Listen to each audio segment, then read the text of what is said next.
And welcome to another backstory with Dr. B. This is Dr. B doing a promised but so far neglected um, sketch of my dad while I talk about him and think about him. I was just reading one of his journals. This is him from. Sorry, might be a little jiggly on this table. There's a thing out there on the way. Anyway, this is my Aunt Freddie, her husband, my Uncle Coy, and it's my dad, and that's my mom. They're in their early 20s.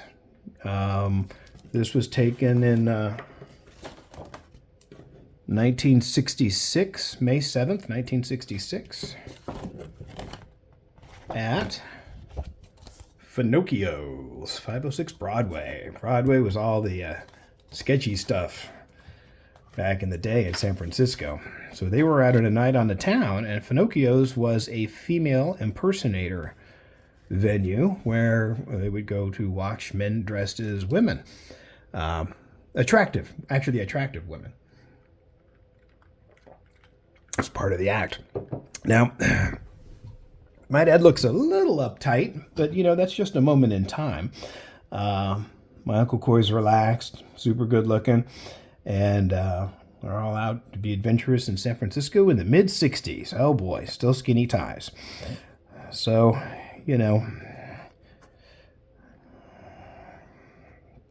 Dad may have been somewhat uptight over the venue. I don't know. They would go out a bit, though.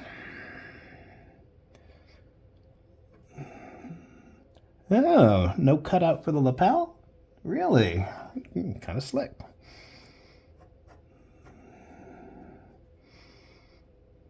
I'm not really worrying too much about detail either.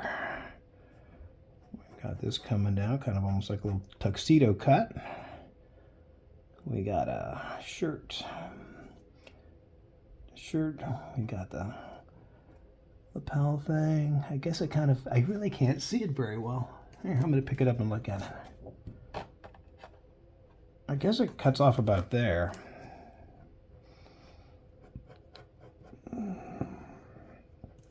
Kind of soft. We got a little collar, and we're coming down around the neckline.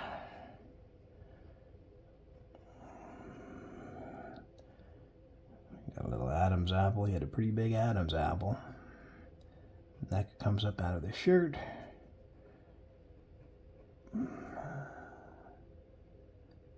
It's very difficult to see with the glare. I do not have the best, writing situation. I'm just winging it with a pen, for heaven's sake.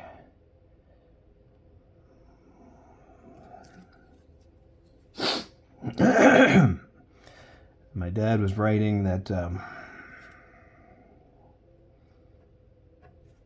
about how if you work really hard and you have confidence in yourself, you can accomplish anything. And he really believed that all the way until his 70s.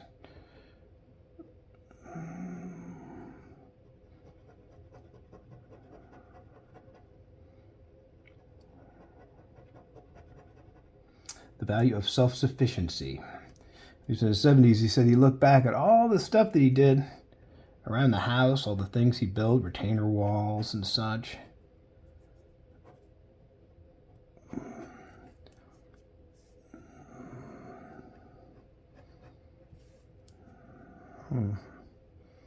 So we got here, got a little jawline, odd angle. Really been great with faces. They got a little bit of neck here, and then we got some cheek coming out of there. A little bit of a tilt. I don't know.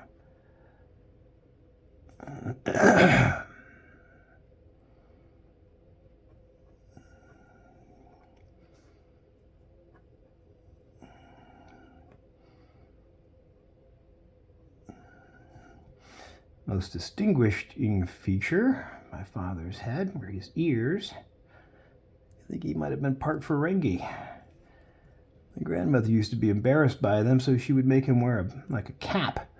And she would actually tape his ears back sometimes, too.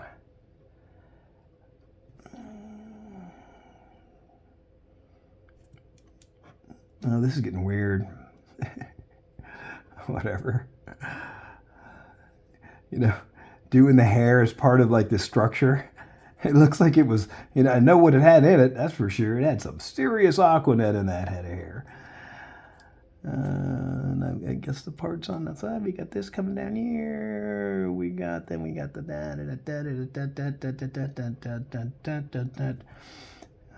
eyebrows have been described as something that could cross out a sentence. So where would his mouth be? He's not really smiling, but he's not frowning either. Didn't have much in the way of lips. A little bit here. A little bit of that. The big nose that he broke so many times as a child. Baseball games, getting beat up.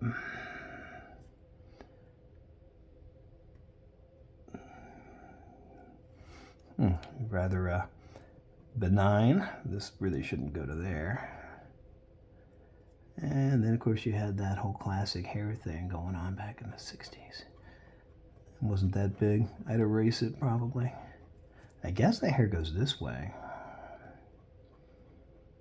He said some big kid beat him up one time in high school. He was just little, and he was like freshman in high school. Got in a year early. He neglected the story, however, when he wrote it. He said he got in early because he kept following his sister to school, so they just let him go into school. But later I heard that he had changed he lied on his driver's license application so he could learn how to drive at 15 instead of 16.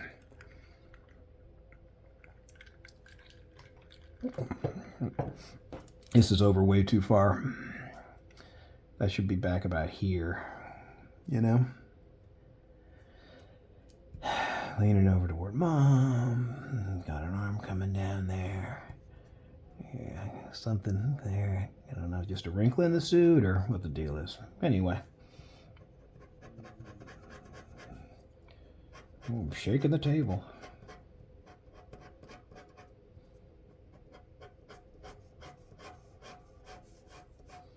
Well, maybe I gave him a somewhat kinder looking face than I should have. Yeah, we just had a couple of lines on the forehead. Or that I'm accustomed to because I'm feeling very sympathetic and missing him and, feeling the love.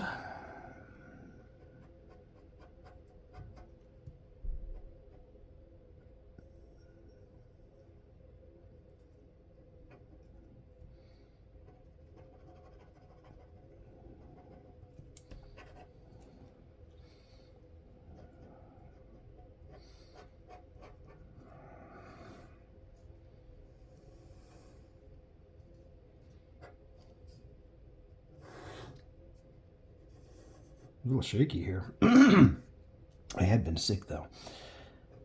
I never get upper respiratory infections, but I got the bronchitis. And she was right. Ain't nobody got time for that. I went into the doc, popped out of the office. My doctor's right around the corner. Popped into his office. He's like, what's going on? I'm like, I have a horrible throat infection. He listened to my lungs. He's like, okay.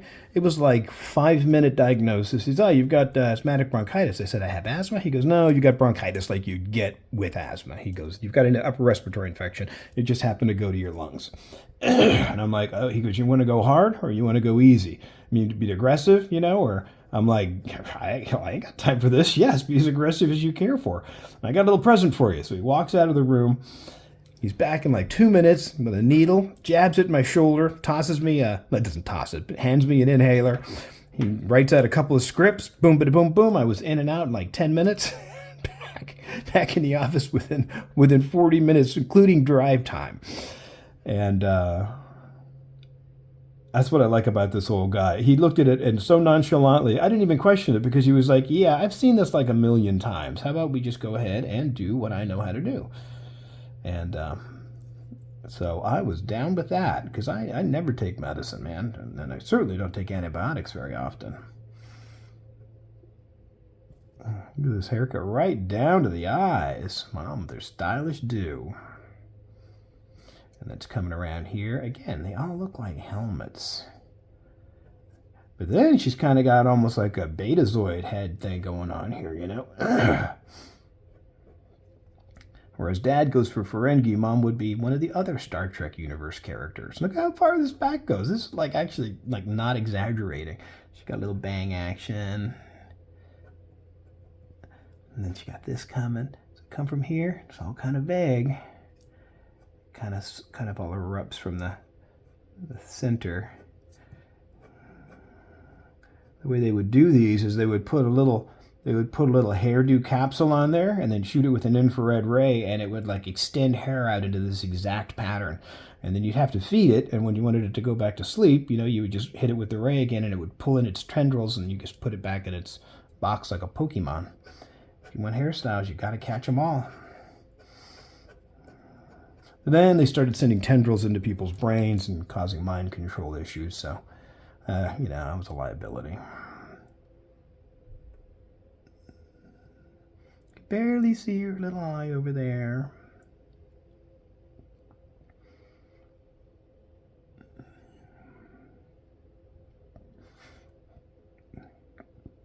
They fought a lot. I'm trying, you know, it's going to come out mean. Kind of glaring, even though she's trying to be she has a sweet look on her face. She's enjoying getting out on the town, you know, feeling like a big adult. And she's 41, she's 22, he's 23.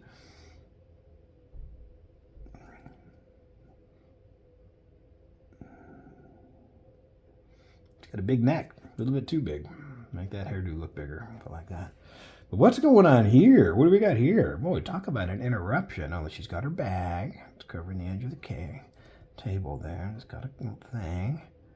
And then we got this. And then we got the cervicothoracic junction. You will never see a more perfect cervicothoracic junction into the shoulder. And then we got a shoulder strap coming up. Coming way up from the bottom. Not sure how far that is.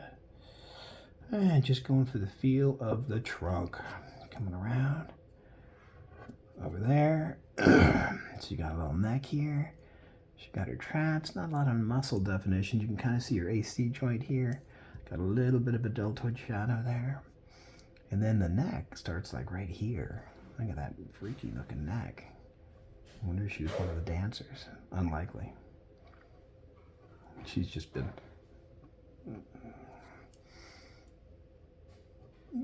over to there, and then there's her hair coming out. She got her hair all pulled up, so we got her over there. No, I didn't catch her chin. Sorry, lady. Forever. I condensed that because I wanted to get the whole thing in the shot. So rib cage, you trap. That should have been up here a little bit higher. Looks like her vertebral prominence was at C7, not T1.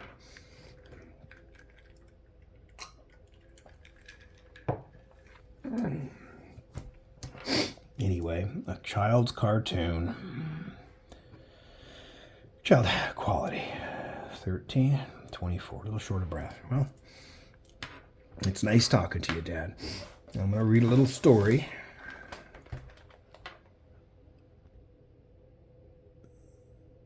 Was that playing? Oh, okay. I guess I'm going again. There we go. Sorry. Anyway, I pulled up one of my dad's journals that he wrote in his older years. So I'll be reading from that, talking about how he met my mom. Well, it starts with getting a car. One summer, Dad told me that if I wanted to pick peaches for money to buy a car, I would have done anything to get a car. Dad told me that whatever I earned, he would match it. I remember I earned about $200, so I had $400 to buy a car. In Pittsburgh, I saw a 46 Ford sedan. I love that car. It was a lowrider, black with spinners, hubcaps, a flathead V8 that looked and ran great. It was the coolest car around anywhere. Can you imagine a car like that for $400? Well, I guess that car started me on my car quest. I was just about the only one in high school with a cool car. Of course, I had a lot of the girls at school wanted to go out with me. I played football, basketball, track at school. I love competition sports. Your mom has my school sweater with my letter on it. Also, she has a school album with a picture of my fort in it. I'm sure you will get it or see it someday. I always had a job. I got a job at Fry's Market in Shore Acres. I worked after school and made $1.27 an hour. A book truck came to school one day, so I decided to go in to take a look. I was walking up the narrow steps and came face to face with your mother. She was hot looking, and we just stood there staring at each other. She was a new girl at school, and I had never seen her before. I swear I fell for her that day. It turns out she was good friends with my friend's girlfriend, Jean Shook. I guess his friend is Jean Shook. So they fixed us up for a date. So we all went to the drive-in together. By the way, we went in my friend's 50 Merc. So we started dating after that. We had a lot of issues over the years of dating, some good and some not so good. And that was how my mom and him met. Anyway, that's it for today.